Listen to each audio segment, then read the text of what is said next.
We the people, in order to form a more perfect union, in order to form a more perfect community, in order to make our truths more evident, we the people, in order to foster a more just nation, in order to promote a greater embrace of brotherhood and sisterhood, in order to inspire a better and more beloved community in our local neighborhood.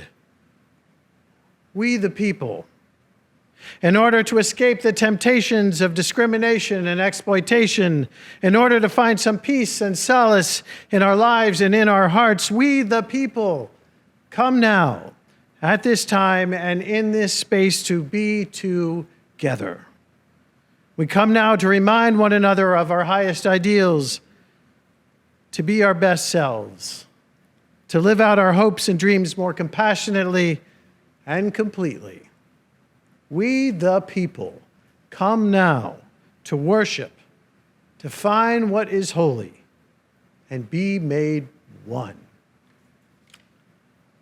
Good morning. Good morning to you all, and welcome to our service here on January 10th at First Parish Church in Weston. I am Jeff Barsnell, the minister here. We are glad you could take the time to join us this day. If you are a new viewer, welcome. And if you are a longtime member and friend, we thank you for tuning in. We strive to keep these services timely and lively and hopeful with a little bit of something for everybody. We continue to miss the blessing of being able to gather here in person to worship and to give thanks and to find some inspiration and come away renewed. Our service participants this morning include Mary Jane Rupart, our guest organist, Bill Sano, our music director, Carol McKean, our song leader, Dirk Coburn, our chalice lighter, and the Reverend Sarah Napoleon, our minister for families and community outreach. I also want to welcome back my colleague, the Reverend Mary Margaret Earle, who is the executive director of the UU Urban Ministry in Boston. We are delighted that she could join us here in our sanctuary today and offer us a good word here in this month of January. Given the events of the last few days, we thought it would be fitting to begin our service with a song holding up our values and our hopes as a country, a song that we all know and many of us love. We invite you to rise up wherever you are, in body and or in spirit, and sing with us or hum with us, whatever is your preference. A few verses, 3 verses of My Country, 'Tis of Thee. The lyrics can be found in the order of service that was emailed out to everybody last night and is also posted on our online worship page at our website.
I have come to love again the hymn that we just sang.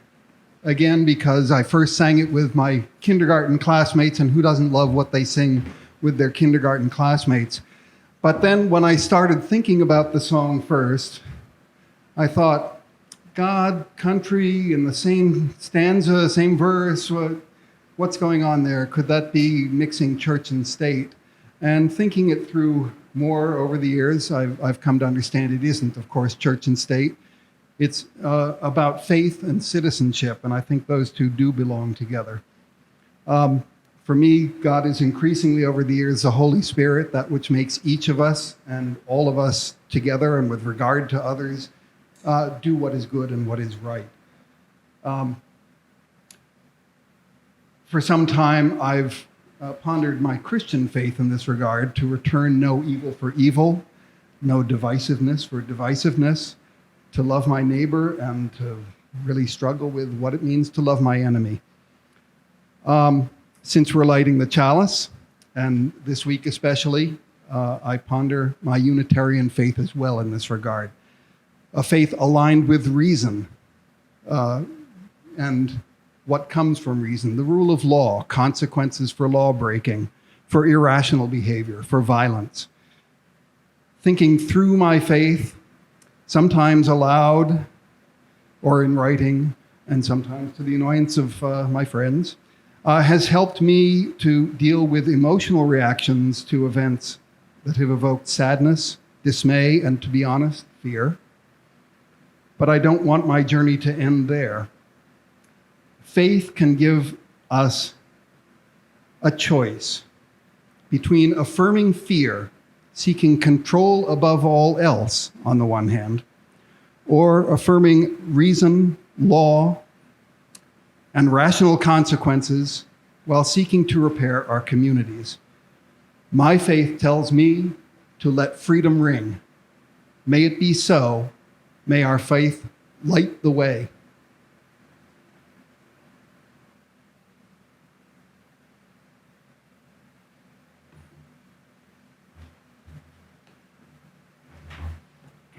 Thank you, Dirk.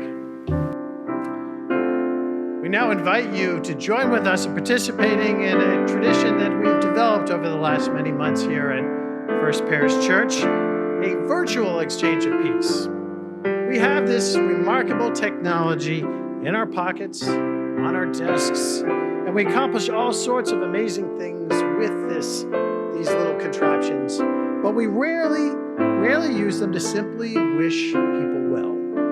So take a moment and reach out to folks you know from First Parish or from your larger community via text, email, or phone. Send them a quick text. Give them a quick call. Shoot them a short email and simply say good morning. I wish you well this day. Say you can't talk long right now because you're actually attending a service, and it's okay if they don't quite understand what you're doing. Tell them that you are at church, even at home, for a few minutes, and wanted to wish them peace and health during this new year when so many folks are struggling.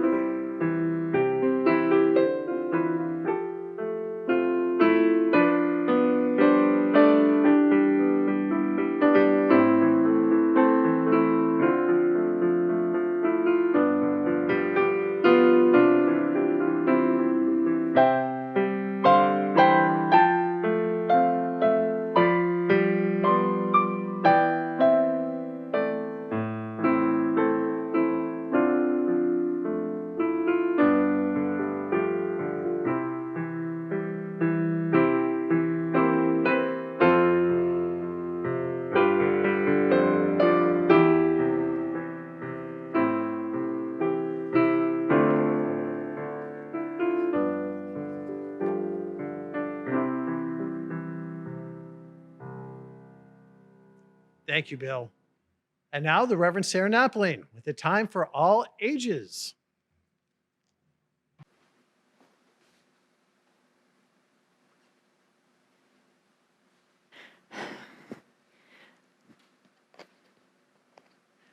Once upon a time, there was a village right by the edge of a river. It was a wonderful, happy village that was busy and took care of one another. And they all just cared and let the community do what they needed to do, growing food, making food, caring for one another. And then one day, there was a man who went down to the edge of the river, as he did every day. And as he came down to the edge of the river, he saw a basket floating in the river, and inside was a baby. My goodness, he just was so astonished. And so he jumped into the river and grabbed the basket and carried the baby out and took it home and was just so appalled. How could this happen? And so then the next day, as he does, he's going out by the river again, and then in the distance, there were 2 baskets and 2 babies floating down the river. And he looked out and he saw people. He said, are you seeing this? There are babies floating down the river. And they said, oh my goodness, how did this happen? Has this ever happened before? And people kind of said, well, I might have seen something once before, but I was busy and didn't have time to investigate. And so the people just pulled these babies out of the river and cared for them and brought them back to the village. And day after day, it happened more and more that babies were floating down the river. And the people, kind, loving, good people, cared for these babies. And as time went on, more and more built up around this. There was watchtowers with people 24/7 making sure that they were looking out for babies, and rescue teams of swimmers. And there was an orphanage being built up, and they grew more and more food. They worked to care for these little children. And one day, the man who had originally seen that very first baby was down by the river with these teams of people. And in that moment, there was this moment he turned away from them and started walking away. And the people down by the river said, where are you going? There's so much work to do. There's so many babies. How can you walk away right now? And he said, you carry on. This is good and important work. Carry on. I'm going to go up the river to find out who is throwing babies into the water. And thus ends our story.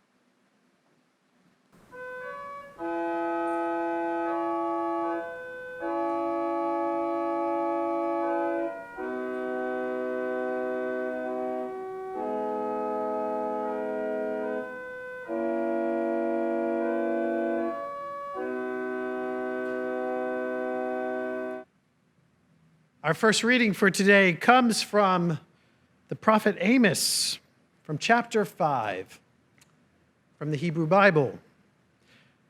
It's interesting, many of the prophets offer a description of what's called the day of the Lord, or the day of judgment. Isaiah does it, Jeremiah does it, Micah offers a vision, as does Amos. Sometimes these descriptions of the day of the Lord are angry. Sometimes they involve a restoration or a transformation of society. Sometimes they bring moments or describe moments of fantastic joy. I want to just offer you here from the 5th chapter, one of Amos's accounts of the day of the Lord.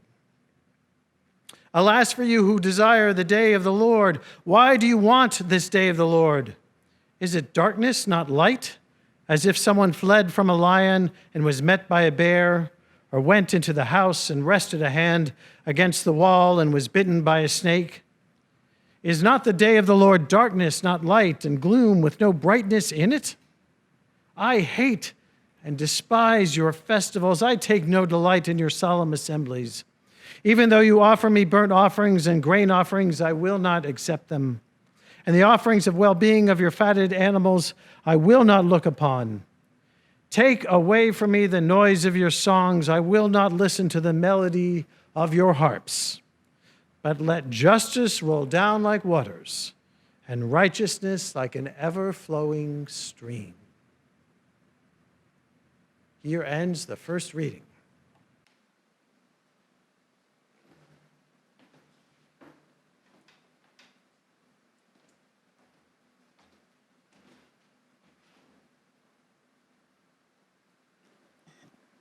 Our second reading this morning is by the poet Mary Oliver, When Death Comes.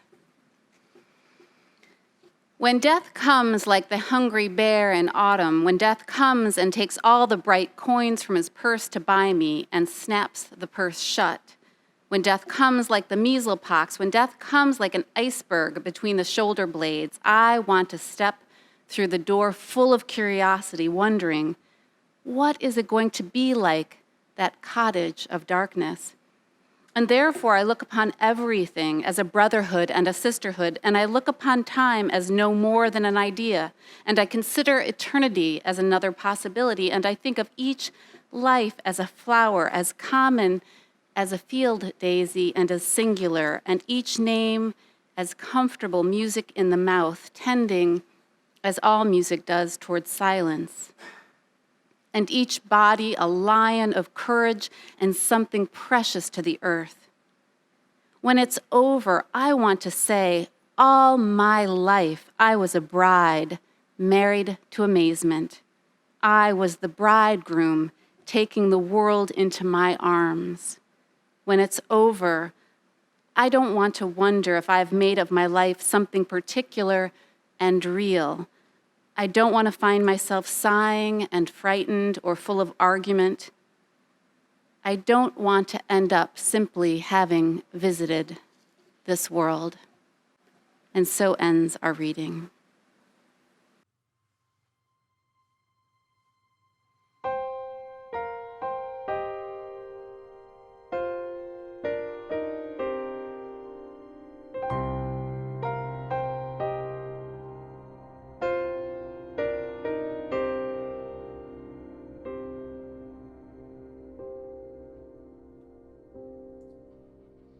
Let all mortal flesh keep silence, and with fear and trembling stand, under nothing earthly minded, for with blessing in his hand, Christ our God to earth descended. Our full homage to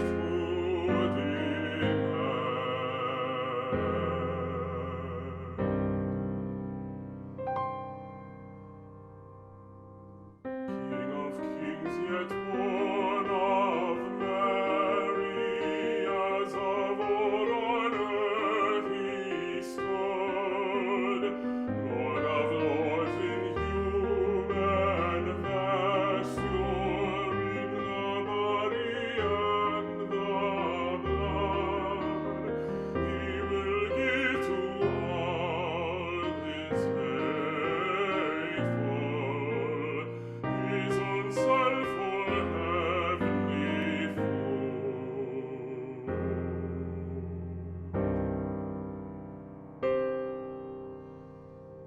Rank on rank the host of heaven spread its vanguard on the way, as the light of light descended from the realms of endless day, that the powers of hell may vanish, as the darkness clears away.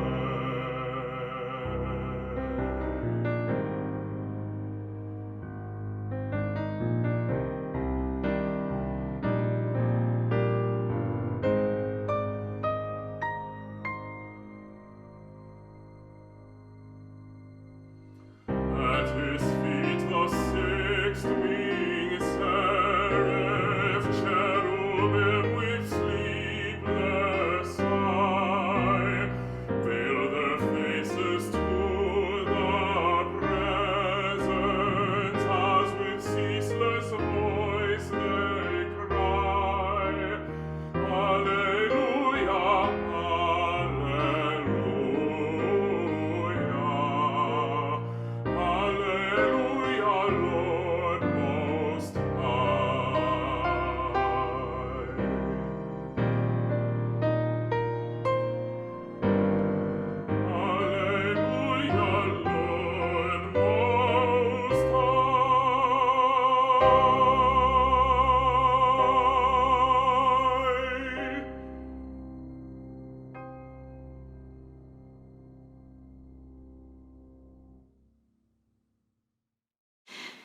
Good morning, my dear Weston friends. It is a joy to be in this sanctuary, even in this way when I cannot see you. But I can, in my mind's eye, remember the years that I have visited with you, and you have welcomed me, and I've listened to your beautiful choir and seen your faces.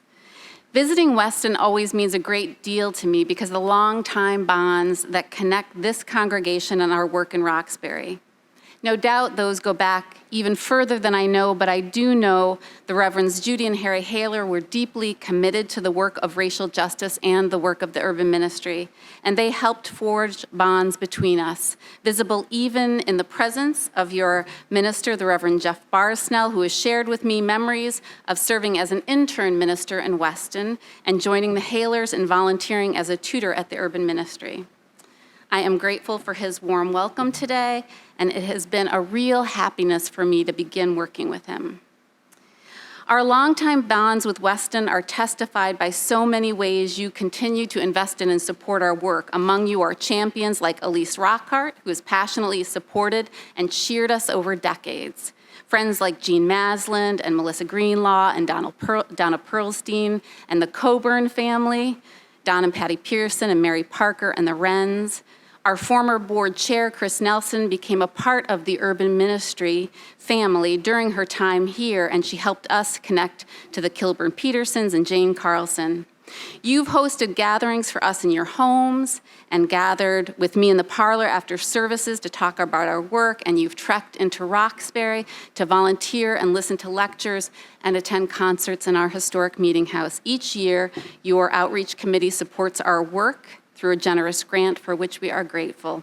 And of course, my dear colleague at the urban ministry, Annie Stubbs, grew up in this congregation, and she is one of the gifts from Weston for which I am most appreciative. Whenever I visit, I am reminded of all the ways you are a part of our work, so thank you for all you do and for inviting me back again. For those of you less familiar with the urban ministry, we are a 190-year-old Boston-based nonprofit. We have about 50 member congregations around Greater Boston, like First Parish Weston. And over those 2 centuries, we have done many things: founded an Asian-appropriate food pantry, built elder housing, run a free legal clinic. And in 2021, we do these 3 basic things.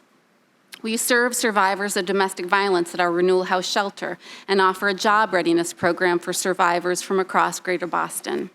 We provide tutoring and after-school programming to high school students of color, seeking to level the educational playing field and assist with college applications. We teach young people an appreciation for history and use the historic campus that we have inherited in Roxbury as a living classroom to give historic walking tours. And we engage the Roxbury community, especially through the arts and humanities and through partnerships in the neighborhood. I thank Weston for engaging in the work of the urban ministry now and as we look into the future. And the future, my friends, beckons. We are today celebrating the second Sunday in the new year, stepping out of 2020. 2020 was a full and complicated year, a hard year. Our country entered it awash in anger and division, divided on the most basic of things like science. And we sadly entered this new year likewise. Late last winter, the pandemic befell us, and in the spring, we were jolted by the casual police killing of George Floyd, stunned to see 400 years of racism distilled into 8 interminable minutes. In the summer, we witnessed the Black Lives Matter uprising in the streets and on town commons. This week, we saw the Confederate flag waved in the Capitol. Over the past 4 years, white people have been confronted squarely by the legacy of enslavement. Truths long shrouded have been revealed. Racism no longer dwelled only in the interpretation of health and wealth and educational disparities. Facts like the net worth for white households in Boston, which is what you own after you subtract your debts, is $247,000, and for Black families, it is $8. Like the average lifespan in Roxbury is 30 years less than it is 1 mile away in the white neighborhood of Back Bay. Facts like African American adults are 6 times as likely to be incarcerated as whites. Racism and white supremacy over the past 4 years became even plainer than those numbers. White supremacists marched proudly, stepping out of the mist. Racist ideas and attitudes were shouted into the open air for all to see and hear, and it has shaken and sobered us. The truth of our country's history, the legacy of enslavement that lives in all of our institutions and also within us, emerged from the shadows. And the gift is this: what we can see, we can actually do something about. This is the moment we are called to. This is a moment when we each, and as a faith community, have an uncommon potential to help give birth to something new. The new year was not the end of a struggle, but a new and, despite the turmoil of this week, a hopeful chapter in that struggle.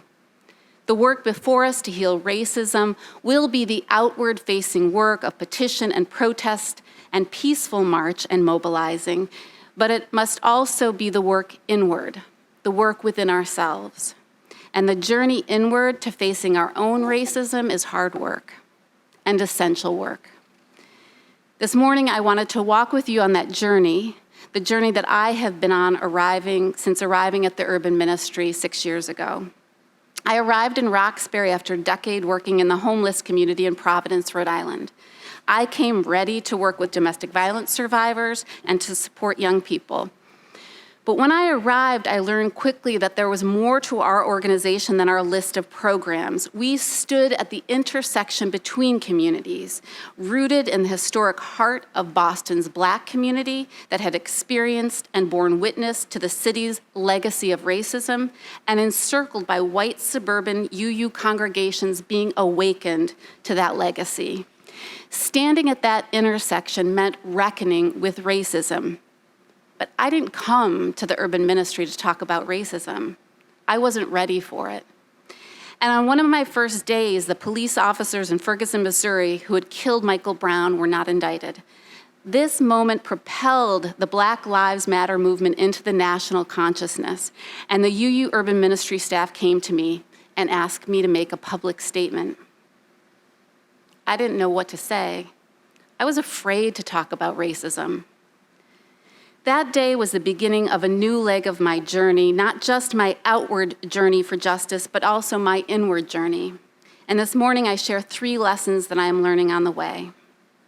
First, the spiritual journey of dismantling racism, work we are all called to do, asks us to tolerate discomfort and pain. The pain of learning the real history of race in America, the pain of learning the ways it privileges white people, the pain of facing those health and wealth and educational disparities. Robin DiAngelo, in her book, White Fragility, writes this: race will influence whether we will survive our birth, where we are most likely to live, which schools we will attend, who our friends and partners will be, what careers we will have, how much money we will earn, how healthy we will be, and even how long we can expect to live, she wrote. DiAngelo, who was white, spent years as a diversity and inclusion trainer and saw over and again white people, and especially those who saw themselves as progressive, as so defensive about witnessing white supremacy that their defensiveness protected the systems that perpetuated it. A step on our journey is laying down our defenses, to become aware when our shoulders tighten and we prepare to say, but wait, not me. A step on our journey is to keep opening, waiting, breathing. A step on our journey is the practice of stillness. Black theologian Howard Thurman wrote, "Listen to the long stillness. New life is stirring. New dreams are on the wing. New hopes are being readied. Humankind is fashioning a new heart." He wrote, "Humankind is forging a new mind. God is at work. This is the season of promise. When we still our defenses, something new may emerge." The second lesson on my journey, and this one is hard, is letting go of goodness. Our task is not to be good or seem good.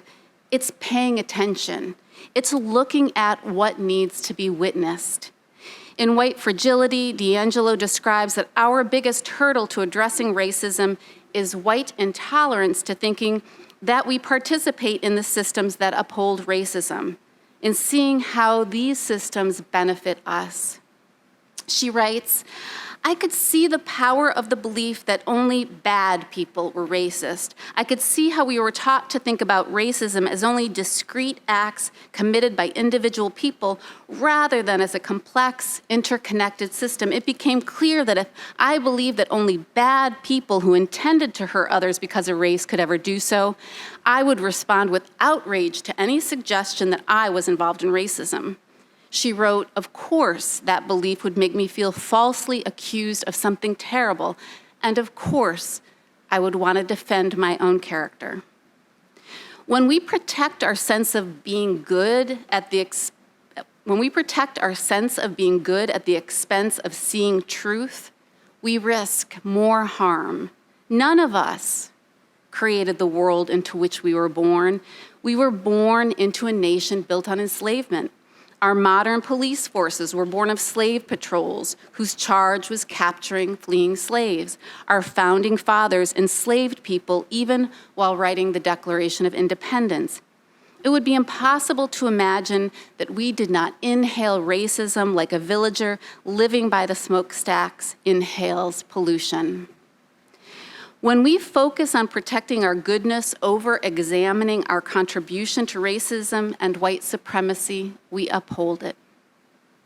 We need to trust that we are beloved. That is guaranteed and non-negotiable. And then we need to face what is. My third lesson is that working towards justice is not just toil. There is joy in this journey, joy in meeting sisters and brothers working alongside us, joy in meeting new people across difference. In the past 6 years, I have had 1,000 hard and challenging moments, awkward moments, unsettling moments that I needed to breathe and listen my way through. But I have met the most wonderful people along the way. That's how this work is. We don't move alone. We build up our human family as we go. I have met white allies who have modeled humility and taught me to follow Black leaders. I have met Black leaders who have spoken truth and shown grace and generosity and forgiveness. I have listened to Black elders share stories of the Boston of their childhoods, and I have sat at the table with people building up our sisterhood and our brotherhood, and laughed and broken bread, and knew that this is blessed and beautiful work. This is a joy. No matter how hard and uncomfortable, this is work worth doing. In her book, Healing Zen, the author Ellen Burks, a nurse who works with ill patients, describes the work of caregivers for those who are sick, and she writes this: healing is not only physical and psychological, it is also spiritual. People define spiritual in many ways. What most of these definitions have in common is that spirituality has to do with the essence and meaning of life. Spirituality influences values and how your life is lived. It opens you to the mystery of and wonder of life and fills you with energy and vitality. Spirituality results in a deep sense of connection with all people, all creatures on the earth. Spiritual development manifests in love and compassionate action, she wrote. She was writing of the work of healing patients who are sick. We are tasked with healing a country that is sick, and we begin here. When we pick up the work of the world, when we are willing to do the work outwardly and inwardly that will let justice roll like the river, when we are willing to do the work that Amos called us to in our reading, we infuse our lives with our true meaning, and we will taste life's deepest and most soulful blessings. I invite you to join us at the Urban Ministry as we continue to pick up that work with your help. Join us on the evening of January 26th for a virtual community conversation with Roxbury leaders on the impact of gentrification in Roxbury. Learn about our Roxbury Artist Amplification project, which invites congregations to showcase Black artists. Join our mailing list for ways to partner with us in partnering in Roxbury. Join us as we work together to let justice roll down like the waters and righteousness like an ever-flowing stream. And join us on the journey that is also filled with joy. Amen, and blessed be.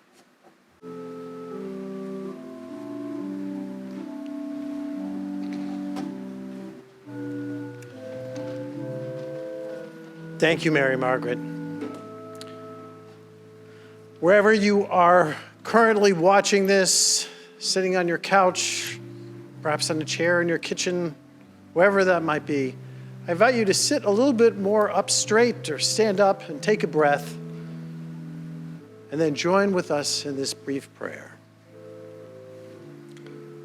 O Lord, on this Sunday, in the wake and aftermath of this week's turmoil and duress, remind us that we are better than we sometimes think or believe.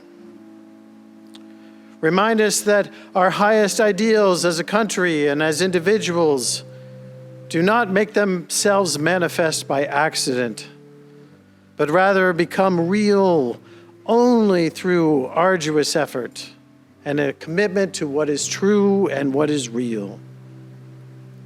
Remind us that the differences we bear across this country pale in comparison to the commonalities we share around this country as a diverse people, as people coming from separate histories and backgrounds, but heading and sometimes hurtling forward towards one common destiny.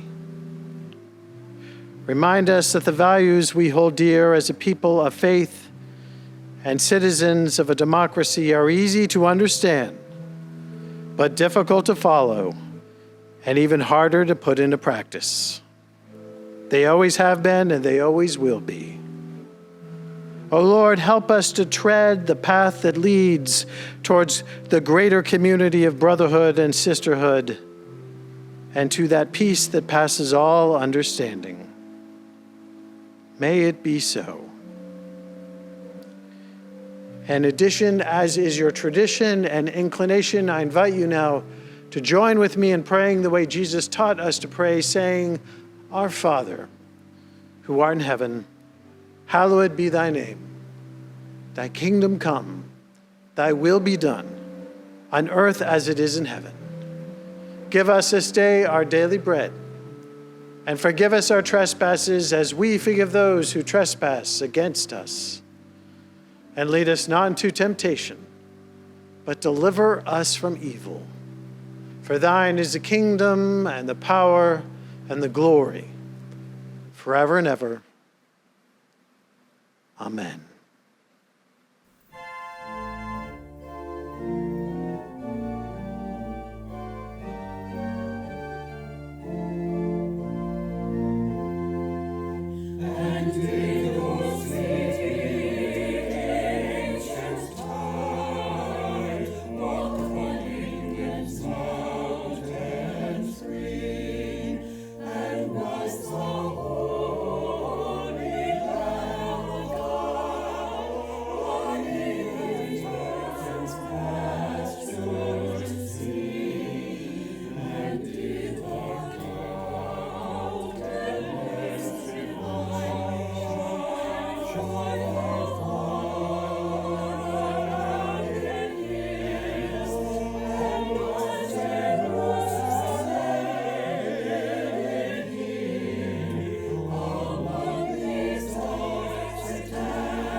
Thank you for joining us today, and thank you, Mary Margaret Earl, for your good words and message. We invite you to check out upcoming gatherings and programs, including our virtual fellowship hour that begins this day at 11:30 a.m. on Zoom. There are links to all of our online meetings in the e-newsletter that was sent out on Friday and on the calendar page of our website. This week, we are holding several virtual meetings and programs, including a meeting of our Social Justice Task Force at 1 p.m. today. In addition, we will have our regular weekly programs, including Knitters and Stitchers on Monday at noon, and our Wednesday morning meditation program at 8:30 a.m. And for this winter, I am continuing to host my chat and check-in with the minister on Thursdays at 4 p.m. Our book group continues to meet these days, and our next gathering will be on Thursday, January 21st at 9:30 a.m. We will be discussing The Widows of Malabar Hill by Sujata Massey. We continue to find many ways that we can participate as members of an active community and church from a distance. I'm gratified to continue to see so many of you stepping up and reaching out during this difficult time and supporting our efforts here. That's what churches like ours do.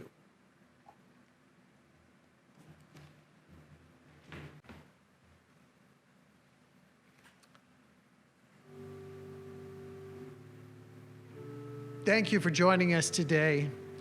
May the Lord bless you and keep you. May the Lord keep all those whom you love, whether here or in some other place. May God be your companion, and you be God's friend as you walk together through all the days of your life. And at the journey's end, may you find the welcome of God's love. It keeps us all. Amen.